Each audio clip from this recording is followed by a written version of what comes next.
बहुत धन्यवाद हो, परमेश्वर की महिमा हो। हम इस समय परमेश्वर के वचन में से देखेंगे। परमेश्वर वचन के द्वारा हमसे बातें करने वाला खुदा है। मेरे प्रियो, धन संपत्ति यहोवा की ओर से मिलती है। हालेलुया। कई बार हम बहुत कोशिश करते हैं धन कमाने के लिए, करते हैं कि नहीं? नाना प्रकार तरफ दौड़ते हैं, भागते हैं कि कैसे करके हमारा जीविका के लिए हमको पैसा का व्यवस्था हो। तो इस समय हम देखें कि परमेश्वर के वचन में लिखा है, नीति वचन 10 अध्याय 22 पद में लिखा है, धन यहोवा के आशीष से होती है और वह उसके साथ दुख नहीं मिलता। धन यहोवा की आशीष से मिलती है, उसके साथ दुख नहीं मिलता। कौन सा दुख?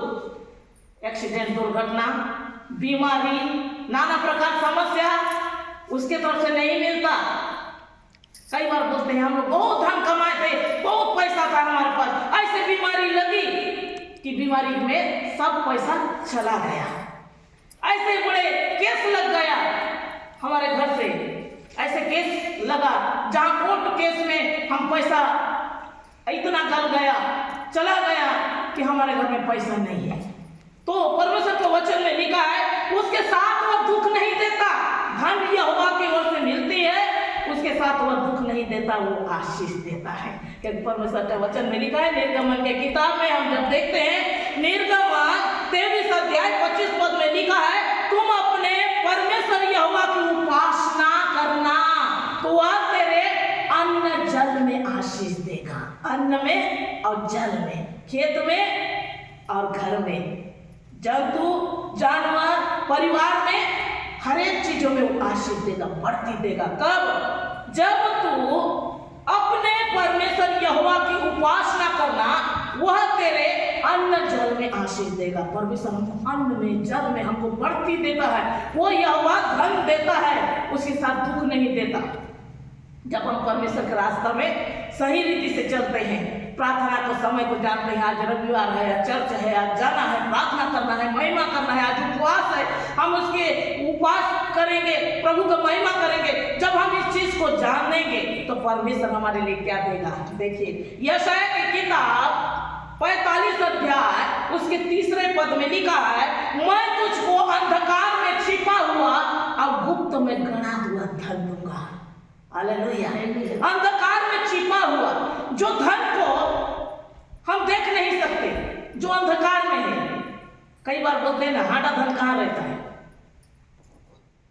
बड़े बुजुर्ग बोलते हैं हांडा धन उसको मिल गया। पहले कुछ नहीं था, लेकिन आज उसको इतना बड़ा धन मिल गया कि वो सब कुछ अपना इच्छा को पूरा कर लिया। आज वो हांडा धन क्या है? यीशु है। हालेलुया। जो यीशु को पा लिया, वो धन को पा लिया, जीवन को पा लिया, आशीष को पा लिया। परमेश्वर का वचन में लिखा है, धन यहोवा की आशीष से मिलती है। वो यहोवा धन देने वाला खुदा, मैं तुझको अंधकार में छिपा हुआ धन और गुप्त स्थानों में गड़ा हुआ, गुप्त स्थान में जिसको कोई देख नहीं सकता, वो उसी के लिए बना है जिसका वो तकदीर में लिख दिया है। हालेलुया। सबको भी नहीं मिलता है, गुप्त स्थान में गड़ा है। यशायाह की किताब 60 अध्याय 5 में लिखा है, अब तू देखेगी और तेरा मुख चमकेगा, तेरा हृदय थरथरेगा। अब तू इसे देखेगी और तेरा मुख चमकेगा, तेरा हृदय थरथरेगा और आनंद से भर जाएगा। कौन सी बातों के लिए? क्योंकि परमेश्वर समुद्र के सारा धन और जाति जाति के धन संपत्ति तुझको देगा। समुद्र का धन, आज हीरा मोती जवाहरात जो प्रकार बोलते कहाँ रहता है? समुद्र के अंदर। वो मोती देने वाला खुदा, वो दया करने वाला परमेश्वर, क्योंकि समुद्र का सारा धन और जाति जाति के धन संपत्ति तुझको देने वाला खुदा है। इसलिए परमेश्वर के साथ में लगे रहिए, विश्वास में लगे रहिए। हम ईसाई तो हैं, लेकिन हम संडे को, रविवार को चर्च बैठना, प्रार्थना करना हम नहीं जानेंगे तो वो धन हमारे जीवन में नहीं मिलेगा। हालेलुया। इसलिए उत्पत्ति 13 अध्याय 16 पद में लिखा है, इसलिए उस देश के उन दोनों के लिए पर्याप्त स्थान ना था, इकट्ठे रह न सके, क्योंकि उसके पास बहुत सा धन था। किसके पास? अब्राहम और लूत के पास। परमेश्वर ने इतने धन और संपत्ति बढ़ाता गया कि दोनों इकट्ठे रह पाना मुश्किल हो गया, क्योंकि इतना धन उनके पास था। वो धन देने वाला यहोवा अब्राहम को जब बोला कि तू इस देश से निकल के उस देश में चले जा, वो कुछ नहीं सोचा, पीछे मुड़ के नहीं देखा, उस देश में निकल कर चले गया। परमेश्वर लूत और अब्राहम को इकट्ठे तुम जाओ फलाना देश में कहकर बोल तो दिया, दोनों निकल कर चले गए, लेकिन एक साथ रह नहीं पाए। क्यों? क्योंकि उनके पास बहुत धन संपत्ति हो गया। गाय, बैल, भेड़, बकरी, धन संपत्ति इतना ज्यादा बढ़ गया कि एक साथ रह नहीं सके, क्योंकि गुप्त में गड़ा हुआ, अंधकार में छिपा हुआ धन देने वाला खुदा है। क्योंकि वो जानता है ये दोनों निकलेंगे बाहर, इनके पास अभी कुछ भी नहीं है, लेकिन ये मेरे भयकारी है, आज्ञाकारी है, इनके लिए मैं उपाय करूंगा। कहकर परमेश्वर ने उन्हें ऐसे उपाय उनके लिए किया, वो इकट्ठा रह न सके, क्योंकि धन इतना था उसको समेटना बहुत मुश्किल था। इसलिए दोनों अलग अलग प्रांत में, अलग अलग देश में रहने लगे। हालेलुया। वो गुप्त में गड़ा हुआ, अंधकार में छिपा हुआ धन देने वाला परमेश्वर है। आमीन। हालेलुया। परमेश्वर का वचन में जो प्रकार से लिखा है, उत्पत्ति की किताब 41 अध्याय में उसके 41 और 45 तक से में लिखा है, यूसुफ को परमेश्वर ने क्या बना दिया? मंत्री बना दिया। हालेलुया। चैन पे पहनाया, अंगूठी पहनाया, सेनापति से उसे प्रधानमंत्री बना दिया। हालेलुया। वो परमेश्वर को मैं और आप मानते हैं मेरे प्रियो, जो हमें नीचे होने नहीं देता बल्कि हमें ऊंचा बनाता है। क्योंकि शमूएल के किताब में लिखा है, पहला शमूएल 2:7-8 में लिखा है, यहोवा निर्धन करता और धनी भी करता। हालेलुया। यहोवा निर्धन करता और धनी भी करता, बनाता है। वह नीचा करता और ऊंचा भी करता। वही नीचा करता है। कैसे में? हमारे कर्मों के द्वारा। परमेश्वर का वचन में लिखा है, सब लोग अपने अपने कर्म के अनुसार प्रतिफल पाएंगे। जैसे हम कर्म करेंगे वैसे प्रतिफल पाएंगे। सबको अपने अपने कर्म के अनुसार फल मिलता है। इसलिए बाइबल में लिखा है, यहोवा निर्धन करता और धनी भी करता, वह नीचा करता, वह ऊंचा भी करता, वह कंगाल को धूलि में से उठाता और दरिद्र को खूरे में से निकाल कर खड़ा करता। एक बार लोग बोलते हैं, अरे उसके पास कुछ भी नहीं था यार, बिल्कुल एकदम सड़क छाप था, खाने पहनने के लिए भी उसके पास कुछ नहीं था, लेकिन समय को जानकर प्रार्थना करता था, भवन में जाता था, समय को जानता था, आज मेरे को मीटिंग जाना है, प्रार्थना करना है, परमेश्वर की संगति करना है, परमेश्वर की महिमा करना है। उपवास करता था, निरंतर परमेश्वर के साथ था। देखो एकदम दरिद्र था, निर्धन था, आज देखो परमेश्वर उसको कितना माला माल किया है। हालेलुया। कुछ भी उसके पास नहीं था। हम लोग बोलते हैं ना, बहुत लोग को देख के बोलते कुछ भी नहीं था उनके पास, आज देखो इतना परमेश्वर ऊंचा में उठा दिया, आज उनके पास क्या नहीं है।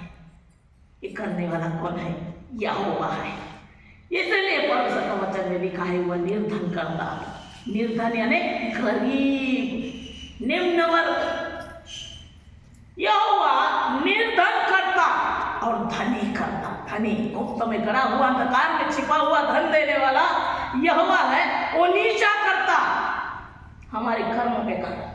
हम जब हमारा कर्म अलग हो जाता है, प्रार्थना, आराधना, परमेश्वर की महिमा, सत्य को नहीं जानकर गलत रास्ता में जब हम चले जाते हैं, तो हम नीचा पर हमारे पूरे रीति से हमारे खान पान में श्राप लग जाता है, रहन सहन में श्राप लग जाता है, बीमारी, दुर्घटना, समस्या नाना प्रकार के चारों तरफ से घेराव कर देता है। हम उठेंगे, बोलते रहते हैं, लेकिन उठ नहीं पाते हैं,